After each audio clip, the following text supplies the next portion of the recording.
Hey guys, Scott here. I was just browsing Reddit in the morning looking for stuff to talk about when there's a drought of content to talk about. And actually, I found something I really want to talk about. And I don't know how I haven't made a video about this in the past because it's been a prevailing issue with the game since it pretty much came out. So it was another post talking about how killer favored ping is not something being addressed. And so there's just scenarios like that. Extremely frustrating. We've all been hit through a pallet in a completely bullshit scenario. And that's very annoying. And that is an issue. And high ping in this game is really bad. But there is an absolute false belief that killer favored ping exists. The truth is there's no actual favoring any side when it comes to high latency in this game. The truth is high ping is bad for everybody. Now, you see more complaints about it from the Survivor side. Now, why would that be? It's because there's 4 times as many people playing Survivor. It just seems like a more prevalent complaint because you're just 4 times as likely to be a victim of that. But the exact same thing happens to killer as well. And I wanted to go over a lot of misconceptions people have with high latency in this game. But the moral of the story, if you don't watch any further, is that high ping ruins it for everybody. It's just equally bad for absolutely everybody. High ping is the bane of online gaming, and no amount of, lag compensation or movement interpolation or netcode or whatever, nothing can circumvent ping to a certain extent. And unfortunately, Dead by Daylight sometimes just puts you on servers with 160, 170 ping for no reason whatsoever. And it doesn't matter how well or how good they are at making netcode or the game or in general, you can't fix that. That's just data traveling through space. It's just the laws of physics that at that point. You can't really do too much about that.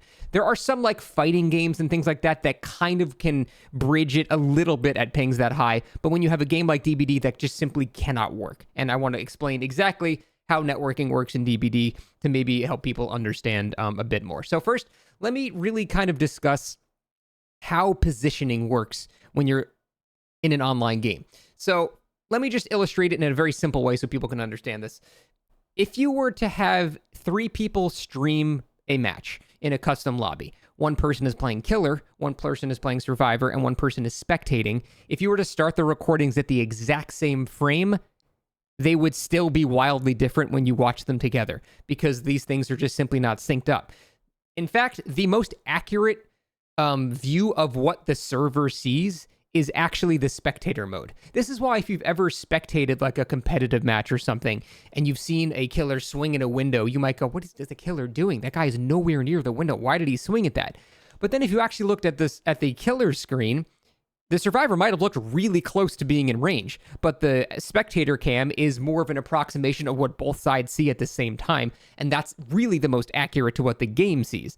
And so, yeah, you'll see completely different scenarios depending on the perspective, but the spectator view is the most accurate depiction of what's really going on. But you can never really see that because most matches are not going to be custom matches, and so you never really get the true view of what the server sees.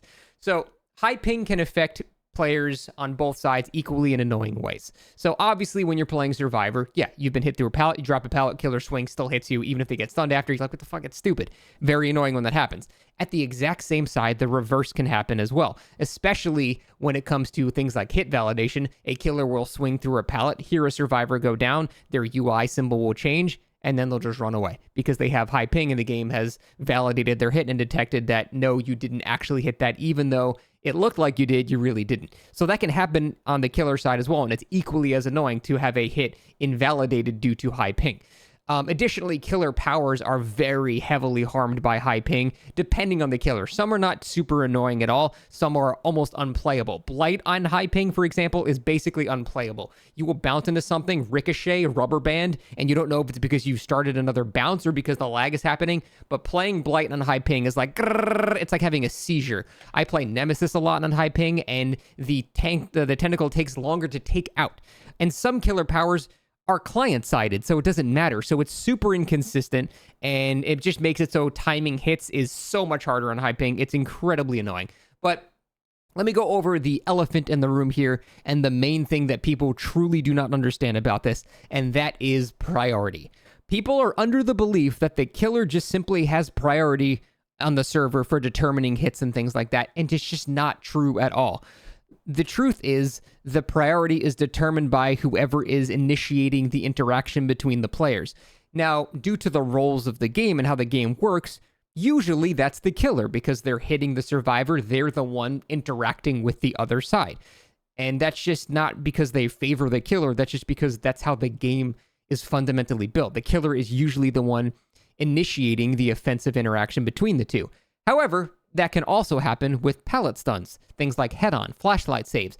All of these things are also affected by high latency. How many times have you had a survivor jump out of a locker, miss you with head-on, you walk into the area they used to be at, and then you get stunned anyway? That's an example of the offensive action benefiting the survivor with high ping in that scenario. It's just you don't really see it as often because that's really all they got. Survivors just have stuns. But there's not some like weird, agenda to make killers prioritized here. It's just simply whoever starts the interaction. That's it. So obviously, I don't need to, show you an example of getting hit through a pallet, but when the survivor or when a killer swings through a pallet, they're initiating the offensive action, and so they are in control of determining what's going to be happening there. And we all know what getting hit through a pallet is like, but let me go through the opposite side and the opposite example there. How many times as a killer have you been chasing a survivor that's got high ping? They'll run through a pallet, but then it looks like they're turning back to try to stun you, so you back up. I don't want to get stunned here. You're well out of range of the pallet. You're not even close. You've been out of range for a full second. Survivor drops the pallet and you get stunned anyway. It's because on their screen, you were in range. And the reason is because the latency involved there, the data simply hasn't updated your position to be far enough away yet. But the survivor still sees you in range. And so because they're the one initiating the action, all that they see is what the server is going to determine as truth. Therefore, when they drop the pallet on you and they've interacted or they've started that interaction, it doesn't really matter where you actually are anymore. The server sees you as being in range of that pallet, and so you'll get stunned very far away. The reverse is also true. How many times have you gone against a high ping survivor and you will basically be kissing a pallet and it won't stun you? That's because you're running into the pallet, and due to latency, you haven't arrived at the pallet yet on their screen. So on their screen, they're pre-dropping the pallet early, but on your screen, you're in range of the pallet to be stunned. But due to high latency, you actually don't get stunned by that. So that can actually benefit the killer and save you from being stunned when you're moving into it.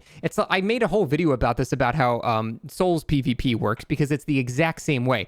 The whole general concept is with high ping, basically pretend you are where you were half a second ago. So if you're not at a pallet yet, then on the survivor screen, you haven't reached it yet. So if half a second ago you weren't touching the pallet, that's what actually matters when we're talking about high ping. So I just wanted to illustrate these examples here, that there's no real priority system. It's just based off of whoever starts the interaction. There's no favoring one side, and the complaints are more heavily seen from survivors because there's just simply more of them.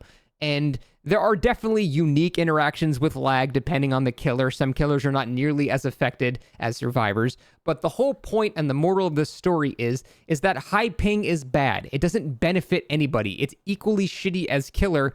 And the problem is you never really notice when high ping is benefiting you. You only notice when high ping is a detriment to you. And that's, I think, the biggest problem here. You only notice when you get hit through a pallet. You never notice when you are saved from going down at a pallet because you have high ping. That's not the visual feedback that you can actually see happening because you can't see what's happening on the other player's perspective. And so I'm hoping by showing you guys this, that's just simply not how the game works. It actually is equally as annoying for both sides. Moral of the story, high ping, very bad. Doesn't really benefit much of anybody. And yeah, that's it. Thanks for watching. We'll see you next time.